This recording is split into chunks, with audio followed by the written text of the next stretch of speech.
अस्सलामु अलैकुम वरहमतुल्लाहि वबरकातुह।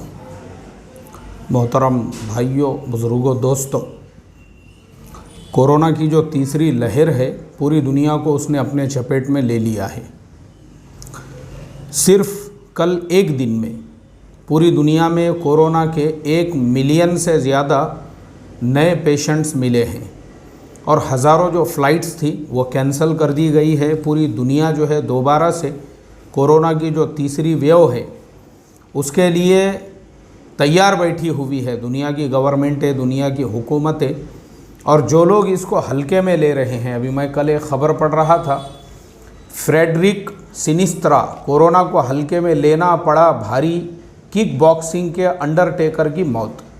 ये ख़बर मेरे सामने आज तक की वेबसाइट ओपन है और उसके अंदर उन्होंने ये ख़बर बतलाई है कि कोरोना वायरस को हल्के में लेना हर किसी के लिए दिक्कत पैदा कर सकता है। कुछ ऐसा ही किक बॉक्सिंग चैम्पियन फ्रेडरिक सिनिस्त्रा के साथ में हुआ, जिन्हें द अंडरटेकर के नाम से जाना जाता था। फ्रेडरिक सिनिस्त्रा की कोरोना के कारण मौत हो गई है। वो पिछले कुछ दिनों में वैक्सीन का विरोध कर सुर्खियों में आए थे। 41 साल के फ्रेडरिक सिनिस्त्रा की मौत बेल्जियम में हुई। उनके सोशल मीडिया अकाउंट से ये जानकारियाँ फैंस को दी गई।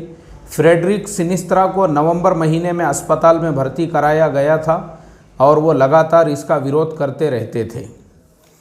ये साथ में जो मैंने तस्वीर जोड़ा हूँ, ये जनाब जो है किक बॉक्सिंग के अंडरटेकर थे।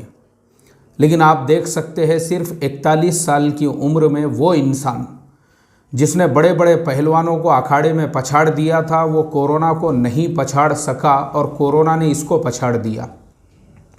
ये हमारे लिए इबरत है, नसीहत है, इसलिए कि आज भी एक बहुत बड़ा तबका ऐसा है जो इन ख़यालात में ज़िंदगी गुजार रहा है। मैंने ये ख़बर अपने फेसबुक पे पोस्ट किया तो कई लोगों ने कमेंट किए ये यहूदियों की साजिश है, ये इनकी साजिश है, ये उनकी साजिश है। मुझे अफसोस होता है हम मैच्योर्ड कब बनेंगे।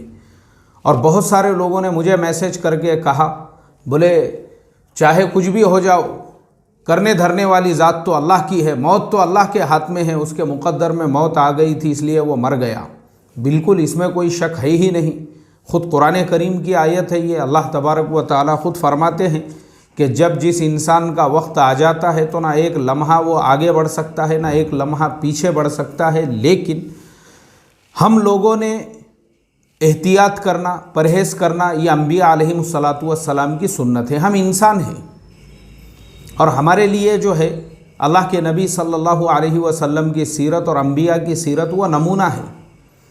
अगर हम उनके बरखिलाफ़ के उन्होंने परहेज़ को इख्तियार किया था, अल्लाह के नबी सल्लल्लाहु अलैहि वसल्लम ने हज़रत अली रज़ी अल्लाह ताला अन्हु को खजूर खाने से रोक दिया। कहा कि तुम्हारी आँखों से पानी बह रहा है, आशोब चश्म के मर्ज़ में तुम मुब्तला हो, इसलिए अभी तुम खजूर मत खाओ, इसलिए कि खजूर खाना उसके लिए नुकसानदेह है। हज़रत अबू बकर सिद्दीक़ रज़ी अल्लाह ताला अन्हु उन्होंने जो है परहेज़ ख़ुद भी इख्तियार किया और लोगों को भी परहेज़ करने का हुक्म दिया। यह हमको सहाबा की ज़िंदगियों से भी मिलता है। तो ये जो हमारे ख़यालात है ना, ये जो इस्लाम और शरीयत का नज़रिया है, ये बिल्कुल उससे हटकर है। मतलब ये वो रहबानियत वाले ख़यालात है जो बहुत सारे लोग ये जो कहते हैं ना, भाई अल्लाह से होने वाला है, हमने कुछ नहीं भी करे तो चलेगा। बिल्कुल अल्लाह से ही होने वाला है, लेकिन ये अल्लाह की ही सुन्नत है कि तुम परहेज़ इख्तियार करो। ये अल्लाह का ही हुक्म है, अल्लाह ने ही हमको ये इस बात का हुक्म दिया है। इसका मतलब ये नहीं है, एक अल्लाह वालों के पास में एक आदमी आया और उसने कहा, बोले जब अल्लाह ताला ही सब करते हैं धरते हैं तो मैं एक काम करता हूँ, ये पहाड़ पे से कूद जाता हूँ, अगर मेरे मुक़द्दर में मौत होंगी तो मैं मर जाऊँगा और अगर नहीं होंगी तो अल्लाह मुझे बचा लेगा। उन अल्लाह वालों ने कहा कि बोले भाई साहब, अल्लाह तबारक व तआला की ये शान है कि वो अपने बंदों का इम्तिहान लेता है, ना कि ये कि बंदा अल्लाह तबारक व तआला का इम्तिहान ले कि अल्लाह तबारक व तआला मुझे बचाते हैं या नहीं, मैं देखता हूँ। इसे ख़ुदकुशी कहते हैं, इसे ख़ुदकुशी कहते हैं। इसलिए भाई करने धरने वाली ज़ात एक अल्लाह की है, अल्लाह के करने से ही होता है। इसीलिए असबाब का इख्तियार करना ये अम्बिया अलैहिमुस्सलातु वस्सलाम की सुन्नत है। असबाब का इख्तियार करना, सर्दी में जो है कंबल ओढ़ना, जो अल्लाह के नबी ने हज़रत हुज़ैफ़ा रज़ी अल्लाह ताला अन्हु को अपनी चादर दे दी सर्दी से बचने के लिए, वरना तो अल्लाह के नबी सल्लल्लाहु अलैहि वसल्लम एक दुआ फूंक देते तो उनको पूरे बदन में गर्मी आ जाती थी, उनको चादर ओढ़ने की ज़रूरत ही नहीं रहती थी। तो इस तरह की जो बातें हैं ना, ये गैर इस्लामी बातें हैं, ये शरीयत का मिजाज नहीं है। क्योंकि इस्लाम जो है ये रहबानियत और जो दुनिया से बिल्कुल, जो लोग दुनिया से बिल्कुल जो है दुनिया को बिल्कुल छोड़ देते हैं और सन्यास इख्तियार कर लेते हैं, ये सन्यासियों का धर्म नहीं है, ये सन्यासियों का मज़हब नहीं है ये, बल्कि ये कुरान में हमारे लिए फरमाया कि हम लोगों को जो है अल्लाह तबारक व तआला ने उम्मत वुस्ता बनाया हुआ है। उम्मत वुस्ता बैलेंस है इस्लाम के अंदर, दरमियाना रास्ता है इस्लाम के अंदर। तो जब हमको इस बात का हुक्म दिया गया है कि देखो अपनी सेहत का तुम ख्याल रखो और अपने जान की हिफाजत, ये फ़र्ज़ है मुसलमान के ऊपर, फ़र्ज़ है, फ़र्ज़ अपने जान की हिफाजत। और जान की हिफाजत के लिए अभी मैंने देखा वो अंडरटेकर का मैंने जो फ़ोटो अपने चैनल के, अपने फेसबुक पे भी पोस्ट किया और अपने मैंने यूट्यूब पे भी शेयर किया, तो लोग पहले तो इसी उसके अंदर जो है लग गए, इसी बहसो मुबाहिसे में, ये अंडरटेकर है, ये अंडरटेकर नहीं है। अरे भाई तुमको किसने पूछा ये है ये नहीं है?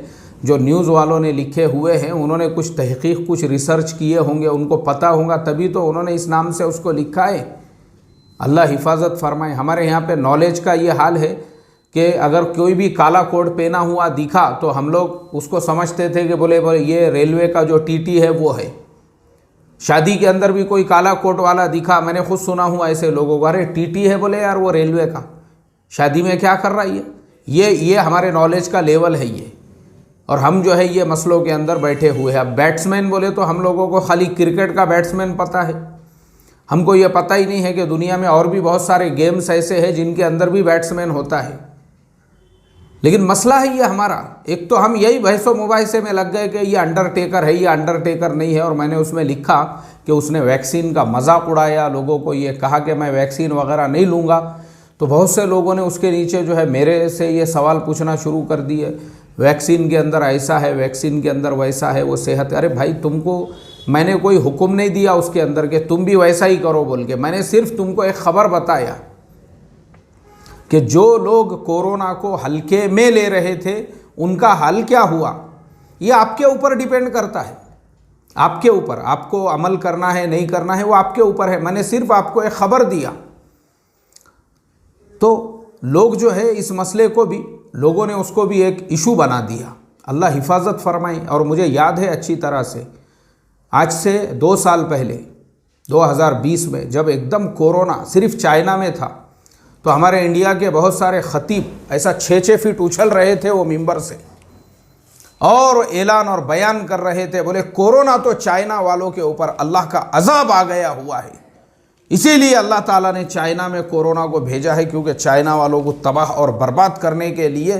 क्यों? तो उसकी वजह ये बताए, बोले वहाँ पे मुसलमानों पे जुल्म हो रहा है, इसलिए अल्लाह का अजाब वहाँ पे आ गया है। देखो ये हमारा नॉलेज का लेवल देखो आप। उस ज़माने में बहुत सारे लोग जो है ऐसा उछल उछल के, बहुत से बोले वो मास्क अल्लाह ताला ने उनके चेहरों पे इसलिए लगा दिया कि तुम अगर पर्दा नहीं करोगे तो हम ज़बरदस्ती तुम्हारे से पर्दा कराएंगे। भाई ये जिहालत वाला लॉजिक कहाँ से लेके आए अपने? ऐसे ऐसे साले अनपढ़ और जाहिल भरे हुए हैं, उनमें भी पढ़े लिखे अनपढ़ और जाहिल।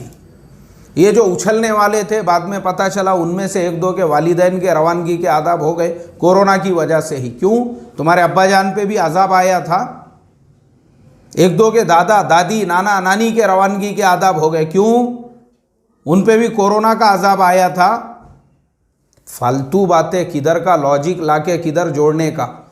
ये तो ऐसा ही हो गया जैसा मुशरिकी ने मक्का अल्लाह के नबी सल्लल्लाहु अलैहि वसल्लम की दोनों बेटियों को जब बैक वक्त तलाक दिया, अबू लहब ने अपने बेटों को देने लगाया, तो उस वक्त उन्होंने यही कहा, बोले ये मोहम्मद इब्ने अब्दुल्ला पे हमारे बुतों की नाराज़गी बरस रही है, क्योंकि इसने हमारे बुतों की, लात व उज़्ज़ा की मुखालिफत की है। अरे कहीं के भी लॉजिक कहीं पे भी जोड़ने का अपना अल्लाह हिफाजत करे। जो प्रैक्टिकल चीज़ें हैं देखो उसको अमल करो। भाई अल्लाह से ही होता है, अल्लाह से ही होता है। ये कुरान करीम हमारे पास में पूरा कुरान करीम जो है यहाँ हमारे सिरहाने को मौजूद है। रोज़ाना जो है पूरे एहतमाम से हम उसकी तफसीर, तर्जुमा और तिलावत तीनों भी करते हैं। अल्लाह से ही होता है। इस कुरान में पूरा का पूरा पैगाम अल्लाह से होने का ही है, लेकिन उसी अल्लाह तबारक व ताला का हुक्म है तुम अपने जान की हिफाजत करो। जान की शरीयत इस्लाम, उसमें यहाँ तक अहकाम है। ये बहिश्ती ज़ेवर मेरे सामने खुली हुई है, ये बहिश्ती ज़ेवर है। देखो ये मेरे सामने बहिश्ती ज़ेवर है। इसके अंदर हज़रत थानवी रहमतुल्लाह अलैह ने जो नमाज के मसले मसाइल लिखे हैं, और उसमें ये लिखा है कि भाई नमाज आप कब तोड़ सकते हैं।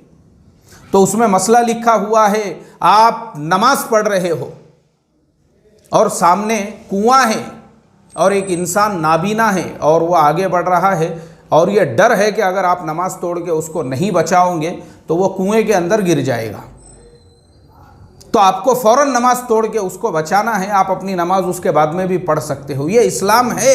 एक इंसान के जान की हिफाजत के लिए नमाज तोड़ने का आपको हुक्म दिया गया। और सिर्फ इंसान नहीं, उसी बहिश्ती ज़ेवर में आगे मसला लिखा हुआ है, मुर्गी छुटी हुई है और ये डर है कि आपके नमाज पढ़ के उसको जो है पकड़ के डरबे में रखने तक उसको कोई जानवर खा जाएगा, तो पहले उसको पकड़ो, उसको उसके डरबे में रखो और उसके बाद इत्मीनान से आप नमाज पढ़ो। ये इस्लाम है, एक लॉजिकल मज़हब, एक प्रैक्टिकल मज़हब। ये जो है ना सन्यासियों का मज़हब नहीं है। ये जो सन्यासी ले लिए हुए रहते ना लोगों ने, पूरी दुनिया सब कुछ छोड़ छाड़ के जो है ऋषि मुनि के जैसा 14 साल का वो एक झाड़ के नीचे उन्हें जाके बैठ गया था, क्या नाम था उसका, वाल्मीकि।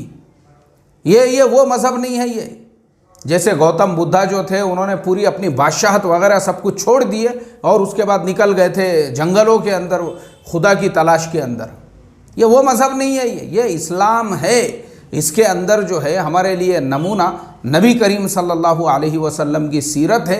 हमारे नबी ने भी तिजारतें की, हमारे नबी ने भी कारोबार किए। हमारे नबी सल्लल्लाहु अलैहि वसल्लम ने लोगों को खेती बाड़ी का तरीक़ा बताया, लोगों को तिजारत बिजनेस के उसूल बताए, वरना वो भी दुआ करते। वो तो हदीस है ना, खुद हज़रत जिब्रील ने कहा आप हुक्म दे दो ये मदीने के पहाड़ों को आपके लिए सोने के पहाड़ बना दिए जाए। आपने कहा कि नहीं, मैं ये चाहता हूँ कि एक वक्त खाऊं तो अल्लाह का शुक्र अदा करूँ और दूसरे वक्त फाके से रहूँ, उसके ऊपर सब्र करूँ। मेरे भाई, इस्लाम को सन्यासियों का मज़हब और इस्लाम को जो है रहबानियत वाला मज़हब मत बनाओ। मैंने देखा हूँ यही कोरोना की लहर में सबसे ज़्यादा जिन लोगों का इंतकाल हुआ वो हमारे दीनी लाइनों से जुड़े हुए लोगों का ही। देख लो आप पूरी लिस्ट उठा के। एक ज़माना वो था रोज़ाना व्हाट्सएप के ऊपर एक मैसेज जो है किसी मदरसे के मोहतमिम, किसी मदरसे के शेखुल हदीस, किसी अल्लाह वाले, किसी बुज़ुर्ग, ऐसे लोगों के ही मरने की खबरें मिलती थी। और तकरीबन 400 लोगों का ये 2 साल के अरसे में इंतकाल हो गया। 400 लोगों का, जिनमें अक्सरियत उनकी है जो कोरोना की वजह से जिनके इंतकाल हुए। तो इसके लिए लॉजिकल जो है ज़रा थोड़ा सीखो, समझो उसको। ये नहीं है कि हम अपने दिल से एक नया इस्लाम घड़ दे, एक नई शरीयत घड़ दे, अपने दिल से उसके नए अहकाम घड़ दे।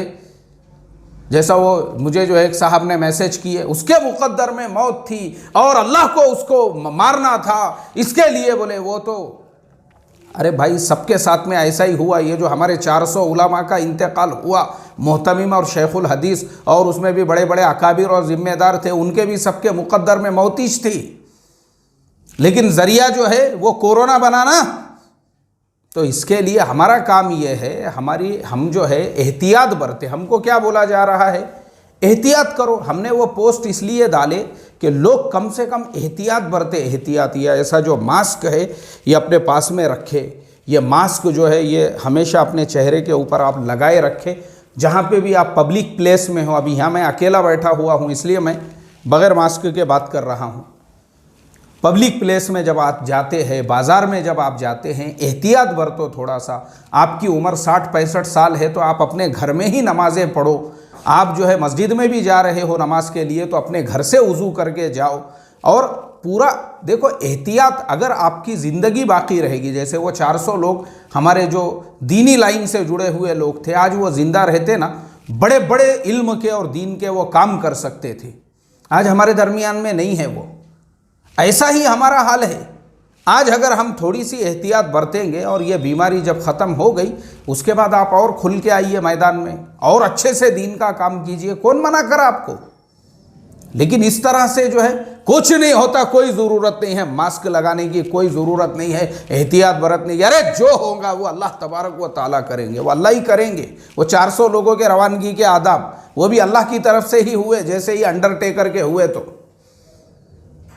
तो इसलिए भाई परहेज़ अंबिया की सुन्नत है। इस्लाम हमारे लिए हुज्जत, अल्लाह का हुक्म, उसके नबी का तरीक़ा है, ना कि रहबानियत, ना कि हमारे मन के घड़े हुए उसूल। हमारे लिए वो है जो हमारी शरीयत कहती है। जैसे मैंने बताया, अंधा नाबीना अगर कुएं में गिरने का डर है, उसके लिए फ़र्ज़ नमाज तोड़ने का हुक्म है जिस शरीयत के अंदर, तो वहाँ पे आपके जान की हिफाजत भी फ़र्ज़ है ही है। अल्लाह हम तमाम को इसकी समझ, इसका फ़हम और इसकी बसीरत अता फ़रमाए। और जो दीन आसान है, युरीदुल्लाहु बिकुमुल युस्र वला युरीदु बिकुमुल उस्र, और हदीस अल्लाह के नबी की अद्दीनु युस्रुन, दीन आसान है, उसको ज़बरदस्ती, अवघड़, मुश्किल, कॉम्प्लिकेटेड, अल्लाह हिफाजत फरमाए। अस्सलामु अलैकुम व रहमतुल्लाहि व बरकातुहू।